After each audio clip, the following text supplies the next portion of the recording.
Okay, we're back. In this video, we're using the same data that we just used last time, and now we're going to actually run our hypothesis test. So we've looked and we've seen, yes, it's behaving in a nice linear fashion, and our residuals are playing the game that we were hoping that they were playing, and now we want to actually run our hypothesis test, and we can see down here that we have a significant level of 0.5. So that tells us that our alpha is equal to 0.05.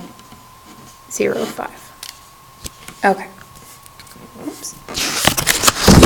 So again, if you haven't already put data in, you should pause the video and actually go back to my last video so that you can see these numbers better and put the data in for yourself so that way you can follow along and make sure that you're getting the same numbers. Okay. So we're going to go back to stats, and we're going to just make sure that it's looking good. So here in L1, we've got our explanatory variable or our x values. Here in L2, we've got our response variable or our y's. L3 was the predicted values, and L4 was our residuals. So we want to run a hypothesis test on our explanatory variable and our response variable, so our x's and our y's. So it's good to just note to yourself, oh, this is L1 and this is L2, because when you start getting lots of columns, you start going, wait, which ones was I working with again? So we're going to go back to stats, and we want to run a test, right? We want to run a hypothesis test, so we're going back to test. Here we go. We're going to go up.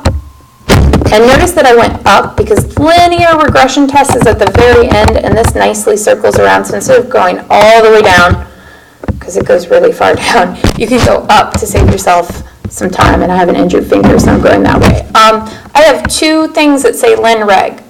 I've got the interval, and I have the test. We are looking to run the test. That's our hypothesis test. The interval is if we were building a confidence interval, which is not what we're doing right now. We are building a hypothesis test. So make sure that you're building a hypothesis test for yourself. Okay, so we're going to hit enter, and it wants to know what do you want to do your linear regression t-test on. So we'd like it to do x list is L1, and my y list is L2. If your lists were wrong, you can access your lists down here. 1, 2, 3, 4, 5, 6. The number of the list matches up with the number on the keypad. So let's just do it ourselves. We'll just pretend like these are wrong. So we'll go second L1, hit enter, second L2, hit enter. And now, since we're running a linear regression test for all of our tests, our alternative hypothesis is always going to be that it is not equal to 0, because that is saying that, yes, there is a correlation between the data. So remember, our alternative hypothesis is always that beta 1 is not equal to 0, because that's saying, hey, there is in fact a correlation. And our null hypothesis, our H naught, is always going to be that beta 1 is equal to 0, that there is no correlation. Okay. Now, just like we did with the last time, we can actually store, so doing our test actually does generate our linear regression equation. It swaps the variables a and b, though. It still obviously spits out the right, the correct number for slope and y-intercept. It just flops where a and b are. So instead of being mx plus b, it's b plus mx when you're looking at your equation. But let's store it. So I did not clear this out, but I do know that my second y equals is free. So I'm going to go and I'm going to store it anyway just to walk you through that process again. So let's hit, we're going to go to store regression equation. We'll hit variables.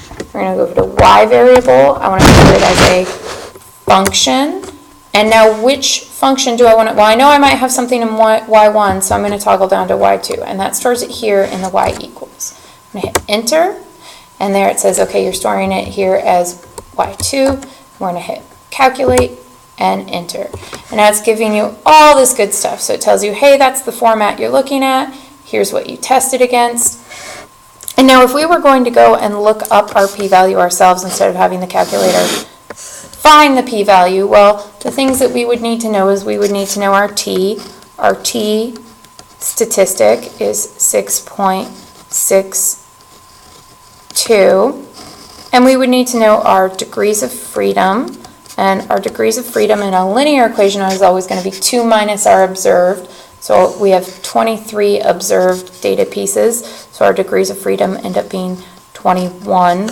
We subtract 2 because we have 2 independent views, or variables, sorry. But we're not doing that. We're not looking it up. So we actually are getting our p-value right off the calculator. Our p-value. Now, p-values are a probability, and since they're a probability, they should always be less than or equal to 1, right? They should always be between 0 and 1. Doesn't make sense to have a negative probability or a probability greater than 1, but what's it look like? It looks like it says that I have a p-value of 1.47. How can I have a p-value of 1.47 if it's a probability? Well, notice right here that I have this e to the -6, and that's your calculator saying, hey, it's actually times 10 to the -6. So this is such a small number that my calculator needed to write it in scientific notation for me. So this is really 0.00000, let's make sure I have enough, 1, 2, 3, 4, 0.147. So this is quite a small number. So be careful when you're looking at your p-values that you're making sure whether or not it is in fact in scientific notation. Okay, now notice right here, here's my regression equation. So we have our degrees of freedom, then my A and my B, that is my regression equation right there. So I could say y is equal, but notice that it flipped it around. It's giving me my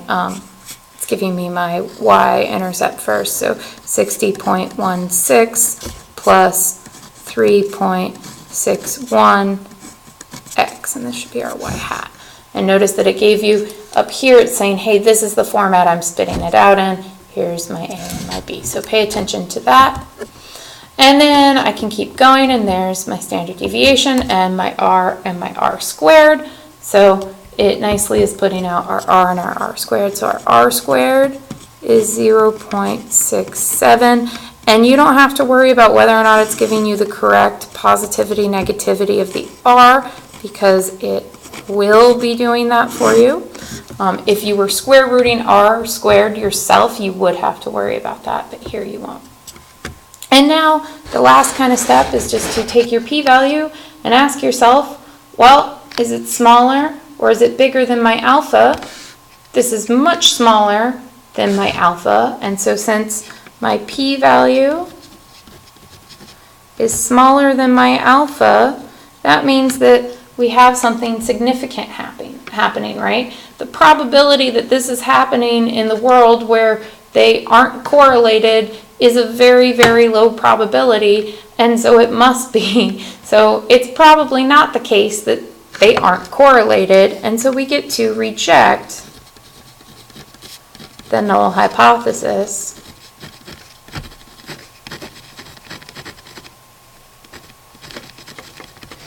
And since we get to reject the null hypothesis, we get to say our data is statistically significant and that there is, in fact, a correlation between hours studied and exam scores. Okay, I hope you found this video useful. Thank you for watching.